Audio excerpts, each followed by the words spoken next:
As horrible and egregious as patent enforcement and lawsuits are today, they rarely result in murder. Murder, sir?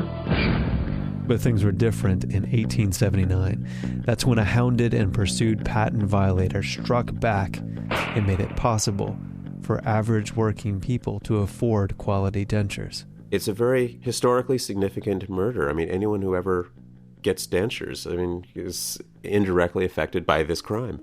That's John Marr. My name's John Marr. I'm the editor and publisher of the fanzine Murder Can Be Fun. Before the 1850s, dentures were made out of very hard, very painful, and very expensive material, like gold or ivory. They were a luxury item. But the invention of Vulcanite hard rubber changed everything. It was moldable, it could be precisely fitted, and it was relatively cheap. Everyone began making dentures with Vulcanite. And these dentures had been overwhelmingly popular. But then in 1864, a long-disputed patent application, originally filed a dozen years earlier in 1852, was awarded and then acquired by the Goodyear Dental Vulcanite Company. It was a company created to collect fees or, very often, sue dentists who already used Vulcanite. And there were plenty of dentists to go after. And the person that went after them was named Josiah Bacon, the treasurer of the Goodyear Dental Vulcanite Company. And the Vulcanite Company was trying to collect, and Josiah Bacon was trying to personally collect, royalties from their patent from the dentists. The Goodyear Vulcanite Company now monopolized the market. Dentists were required to buy their rubber and other contraptions used to make denture bases from them, and there were heavy taxes and fees associated with all of this. The price just kept going up and up. Josiah Bacon was crisscrossing the country, throwing dentists in jail, extracting fees, fines, setting up sting operations. He was a very busy man, very enthusiastic about enforcing his patent. It was reported and disputed that Bacon's zeal for enforcing the patent may have been more his personal mission than that of the Goodyear Vulcanite Company. He had rigged the deal, so he actually personally got the money. I don't know how much the details, but it sounds like a very unusual financial arrangement with the company.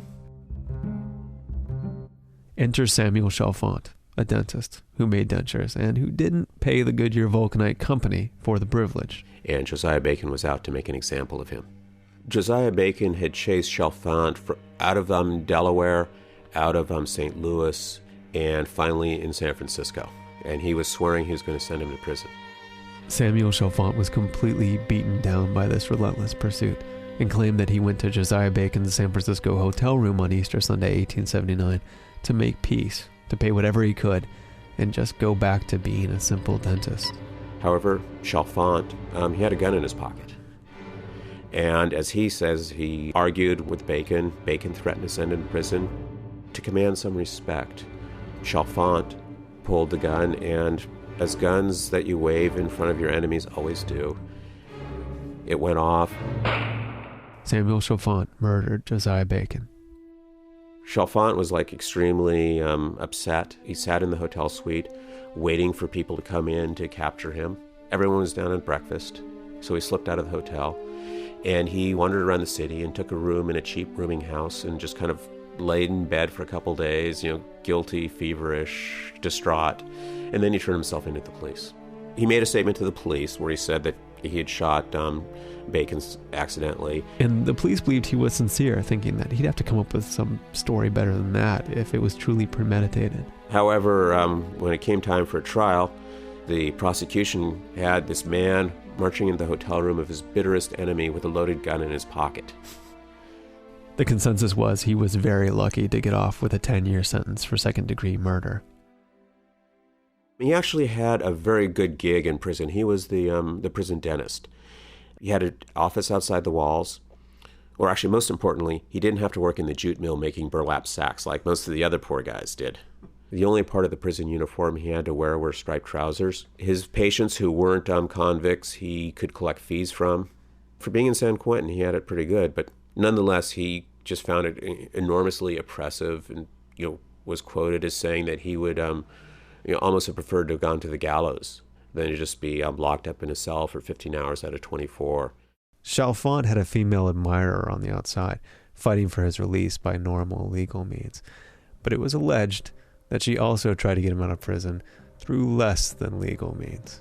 Someone slipped him some, non-striped trousers, a railroad ticket, some money, and some pistols in a bag of laundry, and he snuck out with a crowd of visitors taking the boat back to the city. And before they noticed he was gone, he was safely ensconced on a Utah-bound train. The only reason he was caught, he had disguised himself with some whiskers, but he was eating a peach while they were crossing Nevada, and the juice from the peach loosened the gum holding his whiskers enough that a rail detective spotted that this guy looked kind of suspicious. He was detained in Nevada. He never made it past Winnemucca.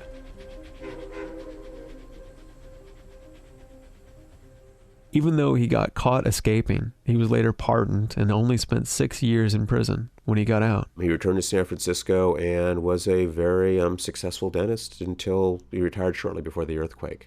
But it must have felt kind of weird making Vulcanite dentures. In doing my research, I found a directory of professional men of San Francisco from the 1890s. And there was a half page in there on him, and it talks about his education, his experience in serving the Civil War, but it makes absolutely no mention of rubber dentures, Josiah Bacon, or the Vulcanite Company. But this extreme case of anti-patent troll vigilantism, or cold-blooded murder, however you want to view it, did have an effect. The Goodyear Vulcanite Company stopped enforcing their patent. Apparently, none of their employees was really willing to take a chance of being shot by a dentist. And there's also the implication that sort of this whole denture patent was kind of a Josiah Bacon's personal project more than it was major policy of the company's. And the patent lapsed. Most of the world forgot about Samuel Chalfant, but the late 19th century dental profession learned from their bitter experience in what they considered the Vulcanite rubber patent reign of terror. They collectively positioned themselves so that they could no longer be milked by any profiteering patent holders. Many years later, a similar scheme was put into motion to try to collect royalties for gold crowns, and the Dental Association killed it easily, without firing a single shot.